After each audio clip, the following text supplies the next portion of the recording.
Hi guys, Richie here, and today I will be teaching you how to make an operating system for free. Just go to suestudio.com and then log in, and after you've logged in, this screen should appear. Also and this is completely free, and you can register for free and all that. Everything's completely free. Anyway, let's continue. So here you can select what type you want, what type of OS. You can choose either Just Enough OS, Server, Node Desktop, or KDE Desktop. I recommend selecting Node Desktop. And the architecture, 64-bit, should be good enough. And then you can name your operating system. I'm just going to call it Richie OS. And it can be changed later, so you don't have to worry about you don't have to waste your time thinking, because you can change it later. So what you do is you wait for it to finish creating your appliance, and then you can set it up. So let's just wait for a second. It's waiting, and it should be done. So let's just wait for a second.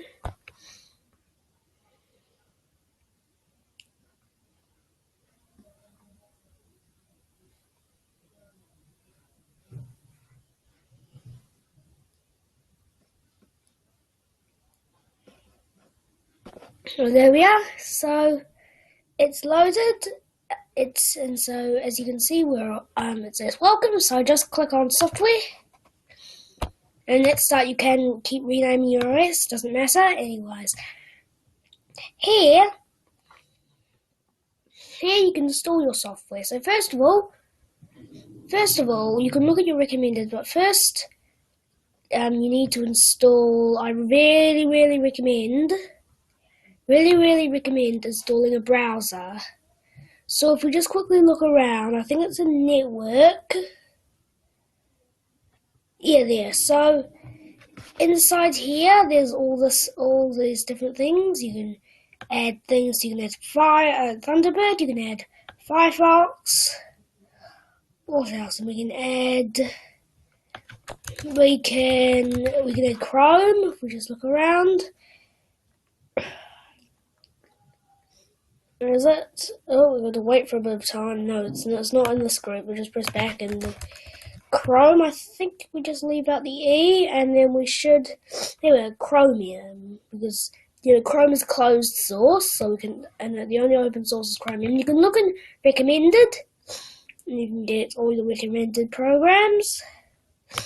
But anyways, I also recommend adding Wine, which allows you to run Windows applications. And just looking around and getting stuff like an Office, I just recommend just adding at least LibreOffice, which would add all these and all that other stuff. And you can look back, you can search whatever you want, you can add anything you want, you can add multimedia, you can add anything. So there's LibreOffice again. You don't need to keep adding every single one on there. You can add VLC, that will allow you to play videos. And yeah, you can just go around and select anything you want. You can have this all look and recommended. Just try not to leave anything out, because once you've installed your operating system, it takes a bit of knowledge to get some other stuff and to install this other stuff. You cannot modify this very easily, but if you're trying to do it in your operating system while using it, it might be a bit hard. Anyways, I don't know why the internet's running so slowly. Here you can quick add some things, and if you know what are the package names, you can add them. Here's the recommended ones. I'm just gonna here we go. here's all the recommended ones. Literally, I'm just going to add all. Oh. Well then, so we can't add all of them. Of course we can't. So just look around, get what you want. You can add things, like in this case you can look up and I'm going to add a calculator later. Because I can see that we need a calculator. What else do we need? Let's just search everything for everything GNOME, which is, something suitable. So here we are. We can look GNOME games, and then we can look through and just choose some of these. Yeah, we can choose whatever we want. We can, there's just so much.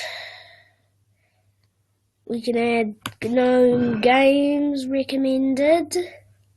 And we can hit next. And we can search through another whole list. And this could literally take forever, just waiting, just searching all this other stuff. So yeah, if we just add, and as you can see, we'd add more stuff. VFX, we can add that. You can add anything. In fact, I could spend my entire video just going through adding everything. Just add this and all this other stuff. And then, once you've selected what you want, once you've selected exactly what you want to add in, now remember you have to remember everything, because it's almost impossible to go back. So once you've finished looking through, and once this is done, once you finish searching through, maybe add a printer, and then you should be done. So you'll just add the yes printer, and then we're nearly done. So let's just browse through all this other stuff. So let's see, what did we not do? Other. We're going to look through other and see what is there. So let's just wait for this to load again. See, how long have we been recording for? 7 minutes. A good 7 minutes. See, I should stop very soon. So we can add NetTools. Literally, we can add anything. Anyways, I think we're just about done. And also, there's a take notes. But anyways, just keep looking around and making sure you have everything you need, because there is almost no grub. Also, remember to add grub and sudo. Yeah, add sudo. And I believe let's just look back here. Yeah, we do need a firewall. So, here's we need the yes firewall and the sound. But no, we don't need that. Anyway, so here we are. We are just about done. Well, and then we could add things like bash. Let's just quickly see what is this. Bash is a rescue commands ready from a standard input of a file. Bash incorporates usual features. Okay, well, you could add that if you want. Anything. But as you can see, I am going a bit deep, so let's stop mucking around here and let's go to configuration. That here you can choose default local. I suggest putting it on ask on first boot everything, so that people can configure it. However, always add firewalls, and then you can select what you want. So maybe you can use this, or you can discover or manually configure, or you can use a network manager to configure the network at runtime. And then uses the root. This is root.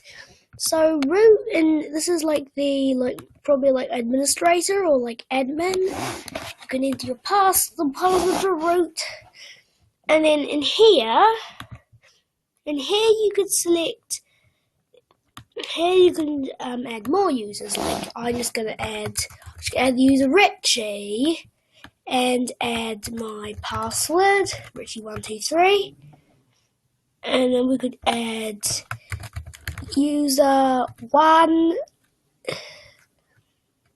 and then and then we can just call it user2, and then user3,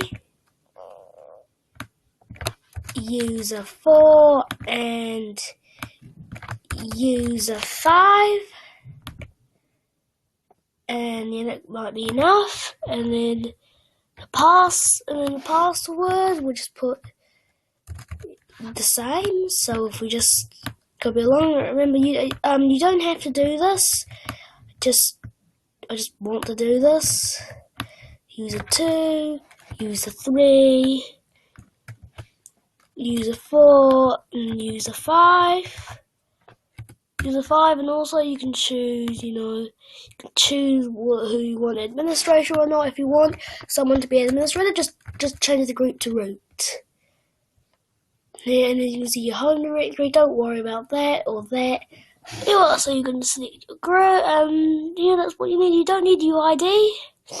And once you've configured all that, go to personalize. You can choose your background. You can choose your appliance logo. So I'm just going to choose. I actually have no idea. I think I'll configure that logo in another video, but anyways, let's go back here and let's just quickly add a few options. Where is the list? Okay, I'm sorry if you can't see this. You may not be able to see this. Anyways, here's the cliff picture. Okay, I want this picture. This looks like a good one. And there we go. This is now uploading a new background graphic. And then I could select and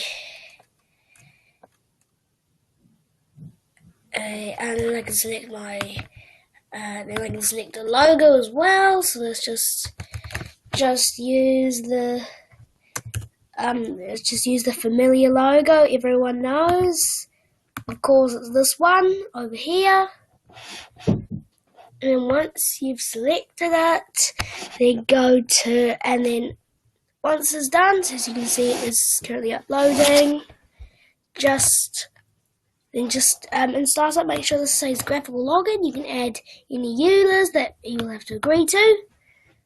Then under server, you don't have to worry about this. In desktop, you can automatically log in if you want, or you can add auto start programs that start automatically. And this is just to say, this is like memory. I recommend cranking this up, so I'll probably just crank it up to, I believe, 1024. You can use your calculator to figure this out, to figure if it works or not, because it has to be a multiple of 2. So yeah, 1024 works, and so I'll use that. And the swap partition, I don't believe you have to worry about that. And then you can choose your disk size. I recommend cranking this up. And then yeah, you just select that, or maybe no, actually I'm gonna make it bigger. I'm just gonna quickly input some numbers into the calculator just to make sure they work. Yes, so I'm gonna use 4048 megabytes. I'm going to use 108 gigabytes. Swap partition, I'll just make it once again bigger. And I think I'll make it a bit smaller. So let's just see. Let's see if I can find a size. Yeah, we'll just put 812. And then you can just look around. You can select any of this if you want it. Then just go to scripts. You go to scripts. You can choose if you want this. You if you know how to code. Actually, I'll make it on, no, 4 gigabytes maybe should be enough. Then click files. You can upload files if you want to. I'm just going to, actually, has the background loaded yet? Let's go to configuration. Let's see if the background's loaded, so I can select that. There we are, and then I can, where is the files? And I'm just going to go to my file manager quickly, and then I'm going to get some files you can upload. So what you can do is, Richie, come down, Harry. Come down. Come down, Harry, Richie. Come down. Okay, sorry for the cut, but as you can see, I have now added some files. I haven't touched anything. I've just added some files. I've just added a zip file of ringtones to extract, and also just, the regular Richie pictures, and also I actually might add my image as well. Let me just quickly add this. It won't take a second. Let's just go and add this. Okay, so I've added all the images we need. So yeah, you can add anything you want. You can add text documents. You can literally add anything. So you can see what I added. I added an archive that will extract lots of music and some just PNGs and a picture of me. And now you can go to build when you're ready. Once you've done all this, you can select your version. This is Richie OS. I want to. Let's quickly read this. If there are no, you can read this. It says, if there are no software-related changes, simply increase the release number. When adding or removing packages, update the minor number and change release to 0. For large changes, update the major number and change both minor and release to 0. Well then, as you do know, this is the very first version, so it's majorly updated.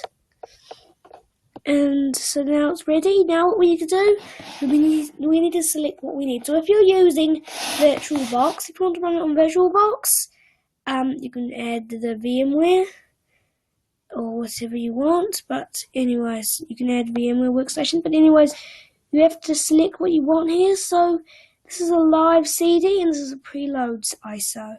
So a live CD is where you can view it instantly but isn't installed, and preload is where you actually have to install it. So you could get live CD, you could get both of them. But anyway, so this is one. So once you've selected one, you press build. And then once it's done, and there we go. And as you can see, it is now analyzing version 1.0.0, and that is nearly it. So yeah, you can also view the configuration here. And once it's finished downloading, you will actually get to test drive it, and I don't know how it incremented the version. It doesn't matter. Anyways, as you can see here, as you can see the live CD is downloading. You might also want to download the preload ISO, and you might want to download probably a VMware Workstation. Yeah, anyways, oh no, it's building on the wrong version. I'm building on the wrong version. It's build on 1.0.0. Anyway, you can install things like, what does this, is this, that restarts the build. Oh, that's not what I want. Is it, we just want, there's that, and then we can just, it's such a total spoon. It's mucking around here. But yeah, anyways, you go ahead and make all these other builds. So as you may see, just wait for the loads. and as you can see, to be fair, we can just download a live CD, but you can choose whatever you want. You can choose a SUSE Cloud, you can choose an XN guest, whatever that fits. But I'm just going to go with a live CD because it's the most simplest one. Oh, no, I didn't mean to press that button. No, buck. But anyways, as you can see, the build is starting. It's downloading packages. And now you just gotta wait. Here you can publish it on the gallery, so here you can share it with other users on the gallery. You know, there's it for the US. Just select your username for sharing, like so, and then just press share. And I don't even want to go up. Well then, just press retreat. Here we are. I don't know, but you can muck around with it. You could publish. You can put the client summary. You can add a website if you have one. You can add tags. Whatever you want here. As you can see, this live CD is still installing software. Oh, there's the configuration. So as you can see, there's all everything required. It's just right here. You can see what everything says. So you can see that what that's selected. You can see that I don't know what the logical volume manager is. You don't need any of that. You see, all of this is everything. This all the summary. So as you can see, there's all the files added. 46 files, which I believe is all those images, these sounds, I believe, yep. And yeah, so I think that should just about round up this video. I hope you all enjoyed, and I'll see you later. I think I'll be posting a video on how to test drive this, or how to install it on VMware, or on a normal computer. So I hope you all enjoyed, and I'll see you later. I'll try to leave the link to the ISO file so you can test it out yourself down in the description. So I hope you all enjoyed, and I'll see you later. Bye bye.